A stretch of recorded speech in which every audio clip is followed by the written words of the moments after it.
వాళ్ళు ఏం చెప్పిండ్రు, రాత్రి డప్పు పెట్టి చాటించిండ్రు. ఏమని? ఫార్మాకు సంబంధించి మీటింగ్ ఉందని. ప్రజాభిప్రాయ సేకరణ చెప్పలేదు, గ్రామ సభ చెప్పలేదు.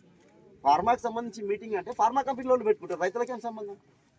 ఇలాగనే అరే భలే ఉన్నారు సురేష్, మీరు చిన్నపిల్లలాగా మీరు అంతా తోటి మాట్లాడుతున్నారు. అంతా ఏం లేదు. ఓకే, ఎక్కడ పోదాం ఒకసారి చూడండి, పోయి చూసి ఒకసారి చూడండి ఎక్కడ పెట్టుకోవచ్చా లేదా, అక్కడ పోదాం, మనకేం ప్రాబ్లం లేదు. కానీ ఇక్కడ స్పేస్ చూడండి సఫిషియెంట్ గా ఉంది. మళ్ళీ స్పేస్ సఫిషియెంట్ గా లేదు, ఎండ ఉంది, మేము రాము కూర్చుంటాము. 3 చెట్లు ఉంటాయి, సరే ఆర్ఐకి మాట్లాడండి సఫిషియెంట్ గా ఉందని.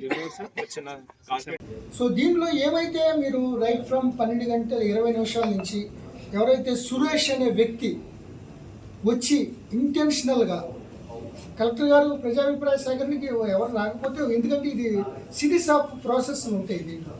మీరు ఎక్కడైనా సరే ఏ స్టేట్లో చూసినా ఈ డెవలప్మెంట్ ప్రక్రియలో ఇండస్ట్రియల్ ఎస్టాబ్లిష్మెంట్లు కానీ, సెజ్లు కానీ, ప్రాజెక్టులు కానీ ఉన్నప్పుడు కంటిన్యూగా ఒక series of sittings, series of meetings, convincing, ప్రొటెస్ట్లు ఇవన్నీ ఉంటాయి.